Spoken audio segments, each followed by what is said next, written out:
Hi, welcome to UTV. దేశవ్యాప్తంగా parliament ఎన్నికలకు సంబంధించి ఇప్పటికే 1-2 విడతలు కంప్లీట్ అయ్యాయి. మూడో విడత కూడా అయిపోవస్తా ఉంది పార్లమెంట్ ఎన్నికలకు సంబంధించి. అయితే 4వ విడతలో అటు తెలంగాణ ఇటు ఆంధ్రప్రదేశ్ రెండు రాష్ట్రాల్లో కూడా ఒకేసారి ఎన్నికలు జరగబోతున్నాయి. అయితే ఒకసారి మనం తెలంగాణ రాష్ట్రానికి సంబంధించి మాట్లాడుకుంటే కనుక ఇప్పటికే 17 పార్లమెంటు స్థానాల్లో విస్తృతంగా ప్రచారాలు జరుగుతూ ఉన్నాయి. అటు అభ్యర్థులు కావచ్చు, ఇటు కార్యకర్తలు కావచ్చు, ఎవరికి వారుగా ప్రచారాల్లో నిమగ్నమై వారు వెళ్తా ఉన్నారు. అయితే ఒకసారి మనం భువనగిరి పార్లమెంట్ నియోజకవర్గం గురించి మాట్లాడుకుంటే ఇది ఒక ప్రతిష్టాత్మకమైనటువంటి నియోజకవర్గంగా మనం చెప్పుకోవచ్చు. ఇక్కడ గతంలో సిపిఐ ప్రభావం ఎక్కువగా ఉన్నప్పటికీ కూడా కాంగ్రెస్ కి అదొక కంచుకోటలా ఉంటూ వస్తా ఉంది. సో గతంలో ఇక్కడ నుంచి మొన్నటి వరకు భువనగిరి పార్లమెంట్ నుంచి కాంగ్రెస్ పార్టీ ఎంపీగా కోమటిరెడ్డి వెంకటరెడ్డి గారు ఉన్నారు. వారి తదనంతరం ప్రస్తుతానికి అక్కడ కాంగ్రెస్ పార్టీ నుంచి చామల కిరణ్ కుమార్ రెడ్డి గారు, అదేవిధంగా బీఆర్ఎస్ పార్టీ నుంచి క్యామ మల్లేష్ గారు, అదేవిధంగా బీజేపీ పార్టీ నుంచి అక్కడ గతంలో ఎంపీగా పనిచేసినటువంటి బూర నరసయ్య గౌడ్ గారు, వీరు ముగ్గురు కూడా ప్రధాన పార్టీల నుంచి అభ్యర్థులుగా ఉన్నారు. అయితే ఈ ముగ్గురితో పాటు ఇంకొంతమంది అభ్యర్థులు అటు ఇండిపెండెంట్లు కావచ్చు, ఇంకొంత పార్టీ అభ్యర్థులు కూడా విస్తృతంగా ప్రజల్లోకి వెళ్తా ఉన్నారు. అయితే ప్రస్తుతానికి నా ముందు భువనగిరి పార్లమెంట్ అభ్యర్థి పీపుల్ ప్రొటెక్షన్ పార్టీకి సంబంధించి సదానంద రెడ్డి గారు నా ముందున్నారు. వారిని అడిగి వారి ప్రచారం ఎట్లా సాగుతోంది, వారు గత కొద్ది రోజుల క్రితమే నామినేషన్ కూడా ఫైల్ చేసి ప్రజల్లో విస్తృతంగా తిరుగుతూ ఉన్నారు. వారి ప్రచారం ఎట్లా ఉంది, ఇంకొన్ని తెలంగాణ రాష్ట్ర రాజకీయాలకు సంబంధించి మరికొన్ని విషయాలు వారితో మాట్లాడేటువంటి ప్రయత్నం మనం చేద్దాం. సార్ నమస్తే. నమస్కారం. ఎలా ఉన్నారు సార్? I'm fine. ఎట్లా ఉంది ప్రచారం, ఎట్లా జరుగుతుంది? నామినేషన్ ఎప్పుడు ఫైల్ చేసిరు? మనం అంటే లాస్ట్ ఇంటర్వ్యూలో మాట్లాడుకున్నట్లు నామినేషన్ అంటే నేను అడిగాను ఒక క్వశ్చన్ మిమ్మల్ని, మీ అంటే ఎంతమంది ఉన్నారు సార్ అంటే మీరు అన్నారు ఇప్పుడు ఎవరు లేకపోవచ్చు, నామినేషన్ ఫైల్ చేసిన తర్వాత నాతో పాటు కొంతమంది జాయిన్ అవుతారు, యాడ్ అవుతారని చెప్పారు. నామినేషన్ ఎప్పుడు వేయడం జరిగింది, దాని తర్వాత ఎట్లా ఉంది పరిస్థితి అక్కడ? నామినేషన్ నేను 22 నుంచి 25 వరకు 4 నామినేషన్లు సబ్మిట్ చేశానండి. 4 యాక్సెప్ట్ అయినవి. ఓకే. నాకు ఈ ఎలక్షన్ కమిషన్ బ్రీఫ్ కేస్ గుర్తును నాకు కేటాయించడం జరిగింది.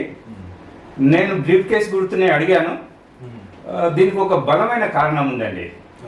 ఆ బలమైన కారణము ఏంటంటే ప్రజల శ్రమను, సంపదను, జ్ఞానాన్ని ఇతరులు దోచుకోకుండా భద్రంగా దాచిపెట్టుకునేందుకు బ్రీఫ్ కేసు యొక్క ఆవశ్యకత, అవసరము ప్రస్తుత ఓటరు దేవుళ్లకు, ఓటరు మహాశయులకు మరియు ముఖ్యంగా ప్రజలకు అవసరం ఉందనే ఒక మెసేజ్ ఇచ్చేందుకు బ్రీఫ్ కేసును నేను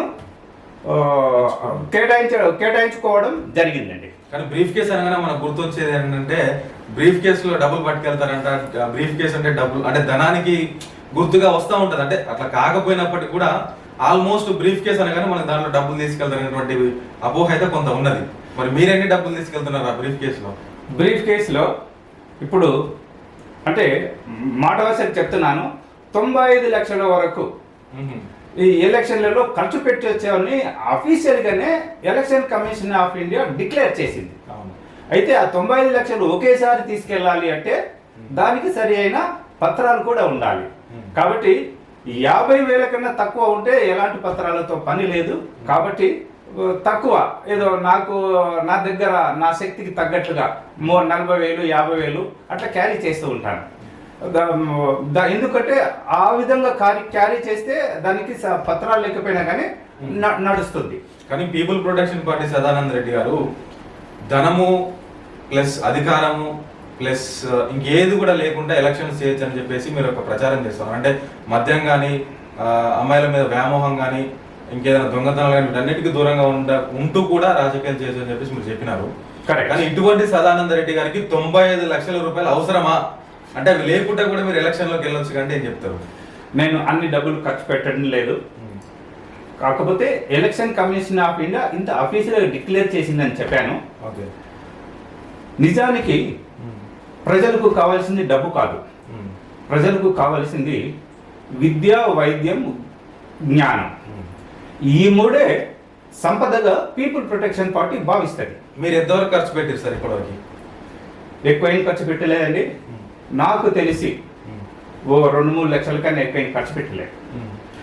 మీరు పోయేది 2 వీలర్ మీదనే కదా సార్? 2-3 లక్షలు ఖర్చు పెట్టేంత అవసరం మీకు ఏమొచ్చిందంటే ఎక్కడ వచ్చింది? 2 వీలరు నాతో పాటు ఉన్న నా దగ్గర 4 వీలర్ మారుతి కారు కూడా ఉంది. దానికి పర్మిషన్ కూడా తీసుకున్నాను. ఓకే.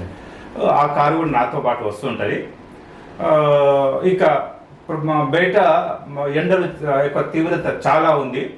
దాన్ని దృష్టిలో పెట్టుకొని కూడాను 4 వీలర్ను కూడా నేను నాతో పాటు తీసుకెళ్తూ ఉంటాను. ఇక ప్రజలు కలుస్తూ ఉంటారు, అంటే ప్రజలు అంటే ఎవరో కాదు, అందరూ నా వాళ్ళే. కలిసినప్పుడు కనీసం టీ కాఫీ అడిగితే టీ కాఫీ కూడా తాగిపించకపోతే అది దాన్ని ఏమంటారంటే కనీసము మానవ విలువ మానవ సంబంధాలకు కూడా గౌరవించకుండా ఉండటము మంచిది కాదనే ఉద్దేశంతో కనీసం టీ కాఫీకైనా ఖర్చు పెట్టాల్సి వస్తుంది. అది కామన్స్. అంటే నేను ఒక సార్తో కూడా మాట్లాడుతుంటే ఏమన్నారు అంటే ఒక పార్టీ కేంద్ర స్థాయి కార్యాలయం నుంచి కొన్ని జెండాలు వచ్చినాయంట. సో ఆ జెండాలు రాష్ట్ర స్థానానికి వచ్చినాయి, రాష్ట్ర స్థానం నుంచి జిల్లా స్థాయికి, జిల్లా స్థాయి నుంచి మండలం గ్రామ స్థాయికి వచ్చినాయి. ఆ జెండా గ్రామ స్థాయికి వచ్చినప్పుడు జెండా కట్టేది ఎవరు? ఆ ఒక ఫ్లెక్సీ గ్రామ స్థాయికి వచ్చినప్పుడు ఫ్లెక్సీ కట్టేది ఎవరు? ఒక కార్యకర్త కట్టాలి కదా. అంటే ఒక కార్యకర్త కట్టాలంటే వాడు ఒక్కడు పోడు, వానేమంటే ఒకరు ఇద్దరు ముగ్గురు పోతారు. ఆ ఒక ఫ్లెక్సీ కట్టాలంటే ఊరికనే కట్టాడు కదా. అంటే వాళ్ళకి మినిమం రిక్వైర్మెంట్స్ మనం చూస్తేనే పార్టీ యొక్క పనులు కూడా సక్రమంగా జరుగుతాయని చెప్పేసి ఒక నానుడు అయితే ఉన్నది. సో సార్, ఇది పక్కన పెడితే సదానంద రెడ్డి గారు నామినేషన్ చేసిన తర్వాత, లేదంటే నామినేషన్ రోజు మీ ఎమ్మటి ఎంతమంది వచ్చారు, నామినేషన్ చేసిన తర్వాత ఇప్పుడు ప్రజెంట్ మీ ఎమ్మటి ఎంతమంది తిరుగుతా ఉన్నారు? ఒక నామినేషన్ వేయడానికే అఫీషియల్ గా 5 మంది అలో, ఇంక్లూడింగ్ మీ. ఓకే. నాతో పాటు ఇంకొక 4 లోన్ తీసుకోకపోవచ్చు. వచ్చారండి, ఒక నాతో పాటు ఒక 20 మంది వచ్చారు. మేము లోన్కి వెళ్ళింది మాత్రము టోటల్గా 5 మంది. అయితే ప్రజలకు కూడా అవసరాలు, సమస్యలు, బాధలు ఉంటాయి. ఎవరైనా కానీ వాళ్ళ పనిని వదిలిపెట్టుకొని రమ్మని మాత్రము పీపుల్ ప్రొటెక్షన్ పార్టీ చెప్పదు. కాబట్టి ఎవరైతే ఫ్రీగా ఉన్నారో వాళ్ళను మాత్రమే ప్రచారానికి తీసుకెళ్తుంది. అంటే నాకు తెలిసి మీరు ఎక్కడో ఒక సర్కిల్లో మైక్ పట్టుకొని మాట్లాడుతున్నారు. కరెక్ట్. లేదంటే వెళ్తూ రోడ్డు మార్గంలో మీకు కలిసినటువంటి వ్యక్తులతో మీరు మాట్లాడుకుంటూ పోతున్నారు. కరెక్ట్. కానీ డోర్ టు డోర్ ప్రచారం చేయకుండా మీకు ఓట్లు ఎట్లా పడతాయి సార్? డోర్ టు డోర్ ప్రచారము స్టార్ట్ అయిందండి. మా కార్యకర్తలు ఉన్నారు, ఎక్కువ మందిని పెట్టలేదు. ఎవరైతే స్వేచ్ఛగా స్వతంత్రంగా వస్తామంటారో వాళ్ళను మాత్రమే పంపిస్తున్నాను.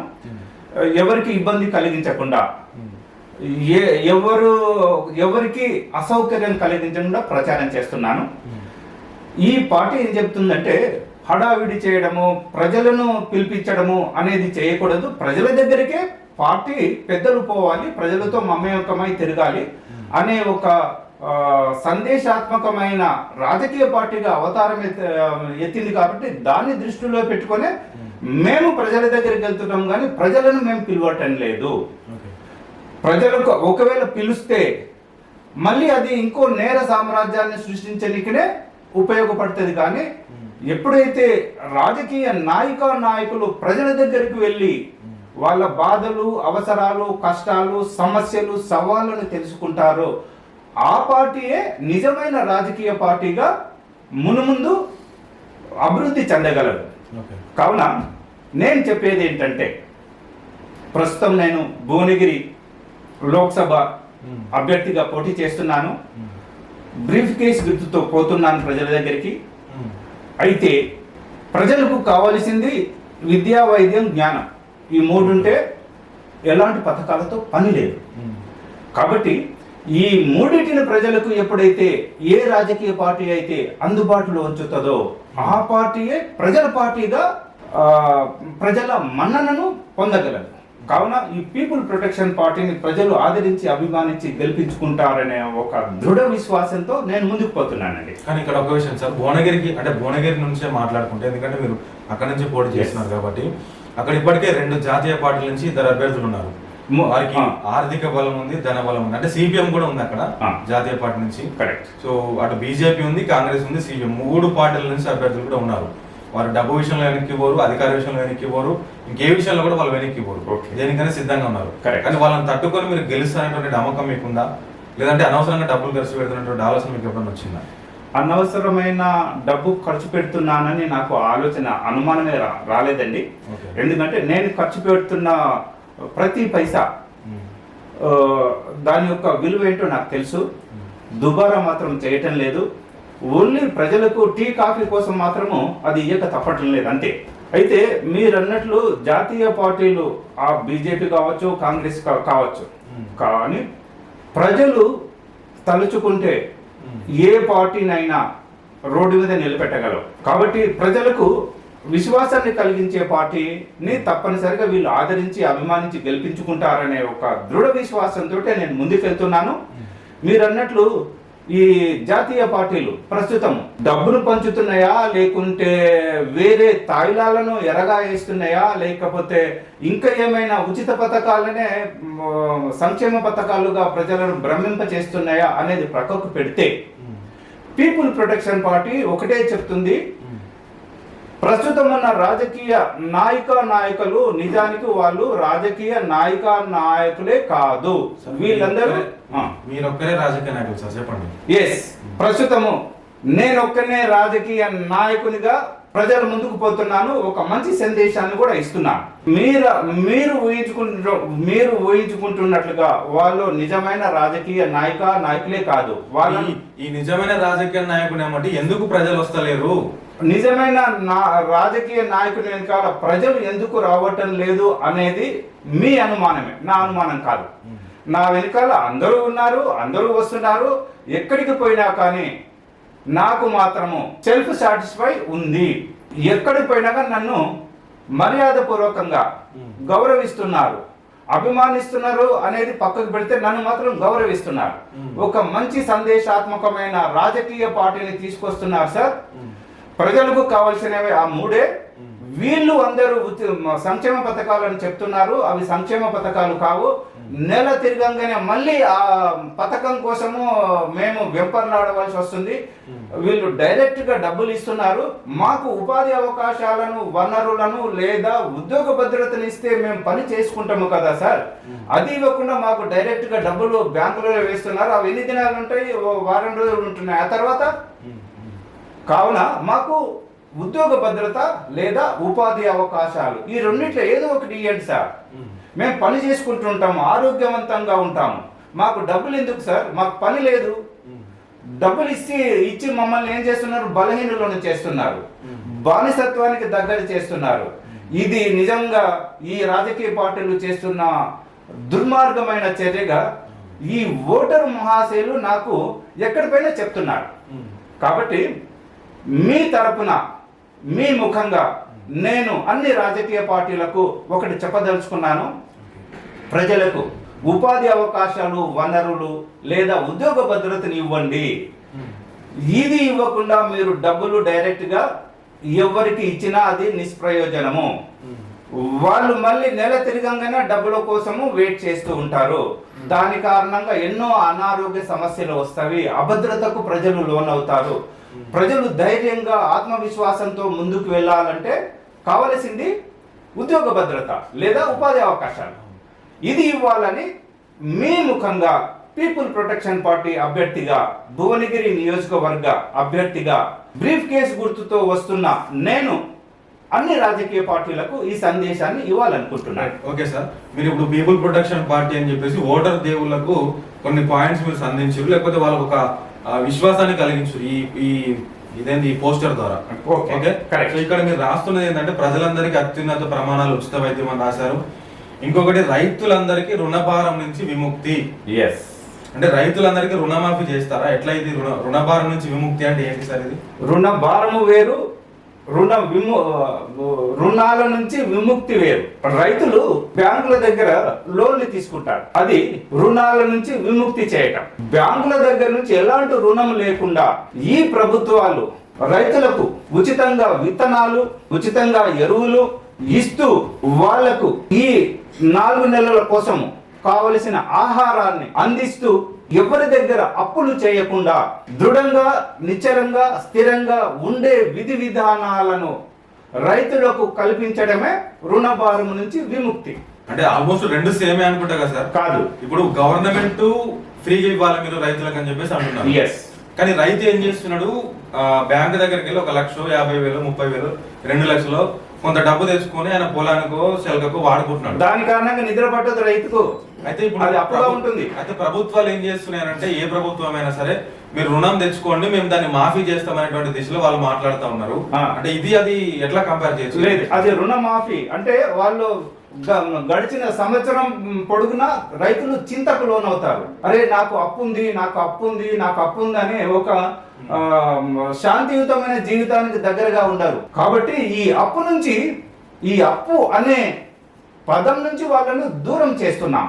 అంటే క్యాష్లెస్ జీవితానికి రైతులు ఎప్పుడైతే ఉంటారో అప్పుడు వాళ్ళు తృప్తిగా, సంతోషంగా, శాంతియుతమైన జీవితానికి దగ్గరగా ఉంటారు. దీన్ని దృష్టిలో పెట్టుకొని రైతులు ఎవరు బ్యాంకుల దగ్గరికి వెళ్ళకూడదు, రైతుల దగ్గరికి ప్రభుత్వము పోవాలి, రైతుల దగ్గరికి బ్యాంకు వాళ్ళు వెళ్ళాలి, వాళ్లకు కావలసినవి అన్ని సమకూర్చి వాళ్ళు ఆ పంట వచ్చేంత వరకు ఆత్మవిశ్వాసంతో పని చేసుకుంటూ ఆరోగ్యవంతంగా ఉండే విధి విధానాలను ఇవ్వటమే రుణభారం నుంచి విముక్తి అని పీపుల్ ప్రొటెక్షన్ పార్టీ చెప్తారు.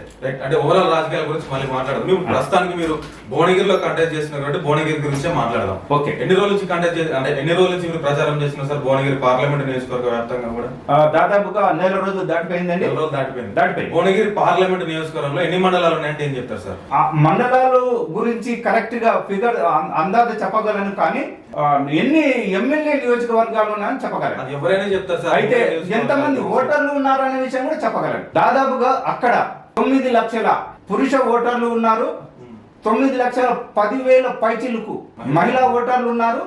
అంటే దాదాపుగా 18 లక్షల పైచిలుకు ఓటర్లు భువనగిరి నియోజకవర్గంలో ఉన్నారు.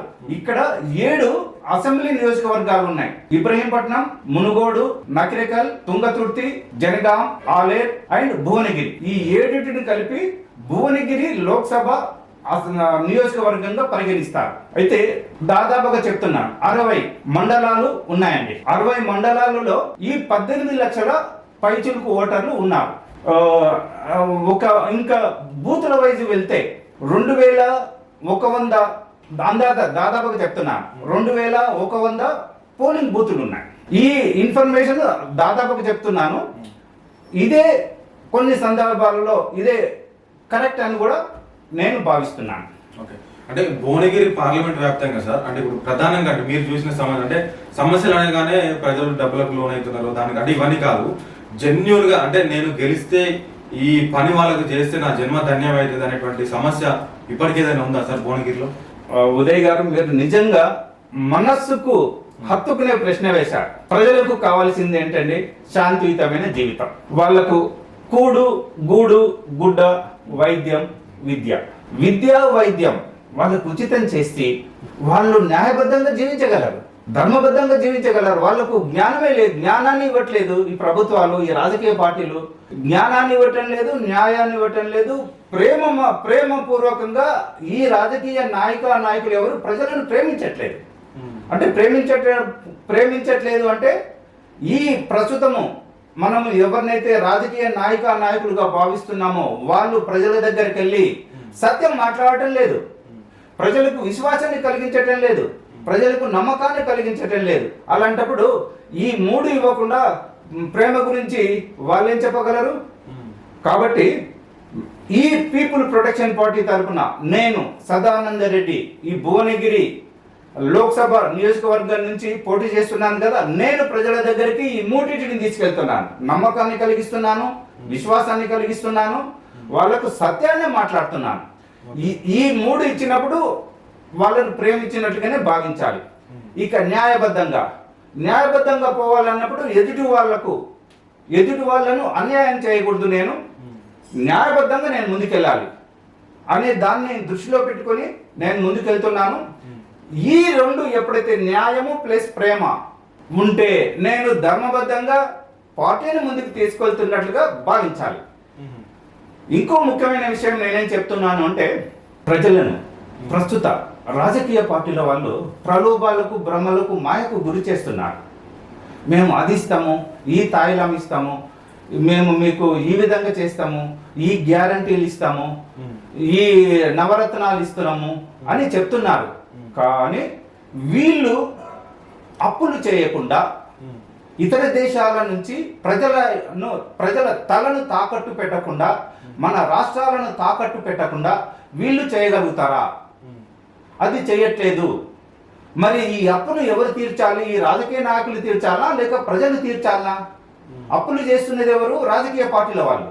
అంటే రూలింగ్ ఎవరైతే చేస్తున్నారో వాళ్ళు ఆ రాష్ట్రాన్ని, ఆ రాష్ట్ర ప్రజలను తాకట్టు పెట్టి అప్పు తీసుకొచ్చి మనీ ఇస్తామని చెప్తున్నారు. అలా చేయకుండా పీపుల్ ప్రొటెక్షన్ పార్టీ ఏం చెప్తుందంటే విద్యను, వైద్యాన్ని, న్యాయాన్ని ప్రజలకు అందుబాటులో తీసుకొస్తే ఇక వేరే ఎలాంటి పథకాలతో వాళ్లకు అవసరం లేదు. వాళ్ళ కాళ్ళ మీద వాళ్ళు ఉపాధి అవకాశాలను పొందగలరు, వాళ్ళే ఇతరులకు ఉద్యోగాలను ఇవ్వగలరు.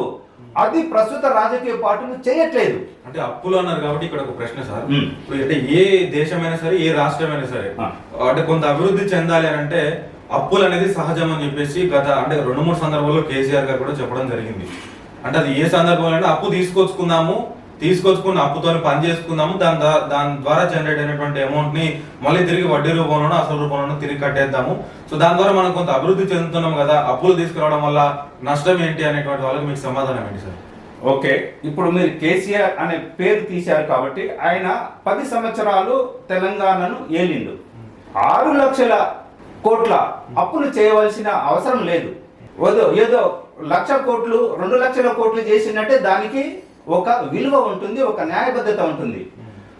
ఇష్టం వచ్చినట్లు అప్పులు చేసి దుబారా చేసి వాళ్ళ కుటుంబమే ప్రజల శ్రమను దోచుకున్నప్పుడు ఈ గౌరవనీయులైన కేసీఆర్ గారికి నిజానికి వ్యక్తిత్వమే లేదు. ఆయన ఒక వ్యసనపరుడు, తాగుబోతూ. అలాంటి వాళ్ళ గురించి మీరు ఒక ఆదర్శవంతునిగా మీరు చిత్రీకరించడం పద్ధతి కాదు. లేదు అంటే ఈ తాగుబోతు ఇవన్నీ పర్సనల్ విషయాలు సార్, అది ఎవరు పర్సనల్ కాదు. నేను చెప్తున్నాను అదే ఆయన అంటే ఆయన సెక్రటేరియట్ లో కూర్చొని ఏమైనా తాగుతలేడు కదా, ఆయన పర్సనల్ సార్. అది ఎందుకు మీరు సెక్రటేరియట్ ఎన్నిసార్లు వచ్చారు చెప్పండి? సెక్రటేరియట్ కి వచ్చినా లేకపోతే ఫామ్ హౌస్ లో ఎక్కడ చూసినా ఆయన పర్సనల్ కదా సార్. మీరు 24 గంటలు మరి మీరు చూసిరా? మీరు ఏమైనా పోయి ఆయన గ్లాస్ కలిపి పోస్తురా? ప్రజలు చెప్పేది నేను చెప్తున్నా. ప్రజలు లక్ష చెప్తారు సార్, ప్రజలు చెప్పేది నమ్ముతారా? అంటే ప్రజల ఓట్లు కావాలి కానీ ప్రజలు చెప్పేది నమ్మరా? ఎట్లా అంటే ప్రజలు ఏమైనా పోయి చూస్తున్నారా వాళ్ళ ఇంటికి పోయి? అంటే ప్రజలు ఎందుకు ఓట్లు వేస్తున్నారండి? ప్రజలకు ఒక మంచి జీవితాన్ని ఇస్తారు అనే ఒక నమ్మకంతో కదా ఓట్లు వేస్తున్నారు. అలాంటప్పుడు ఈయన ఎప్పుడే గానీ సెక్రటేరియట్కి వచ్చాడా, ఎప్పుడే గానీ ప్రజల మధ్యలో తిరిగాడా? ఆయన ఉన్న 10 సంవత్సరాలు గేట్లకు ఏంటి ఒక జైలు మాదిరి చేసుకుని ఆ లోపలికి ఎంట్రీ లేదు. ముఖ్యమంత్రి నివాసం ఉండే ఏ గృహానికైనా కంచెలే ఉంటాయి. కంచెలా? అయితే ప్రజల మనిషి కాదా ఆయన? ప్రజల మనిషి అయినప్పుడు కంచెతో పని ఏంటండి? ముఖ్యమంత్రి అన్నప్పుడు ప్రజలు ఉంటారు, ఒక పక్క ప్రజలు ఉంటారు. మీరు ఒక పోలీస్ అధికారిగా లేదు అంటే కంచెలు ఉన్నదాన్ని నేను చెప్తున్నా. దానికి ఒక వ్యవహారం ఉంటది, దానికి ఒక ఇంటెలిజెన్స్ బ్యూరో ఉంటది, దానికి ఒక పోలీస్ వ్యవస్థ ఉంటది, దానికి ఒక థ్రెట్ ఉంటది. ఇవన్నిటిని దృష్టిలో పెట్టుకొని ముఖ్యమంత్రి గారికి భద్రత కల్పించే అంశంలో మాత్రమే కంచెలు నాటుతారు అనే వాళ్ళకి మీకు సమాధానం? అది లోపభూయిష్టమైన విధానం. ఒక ప్రజల మనిషికి ఇప్పుడున్న ముఖ్యమంత్రులకు కంచెలు లేవంటారా? పెట్టకూడదు. వాళ్ళు ప్రజల మనుషులు కాదు. కంచె వేసుకున్నారంటే ప్రజల మనుషులు కాదని అర్థమైపోతుంది.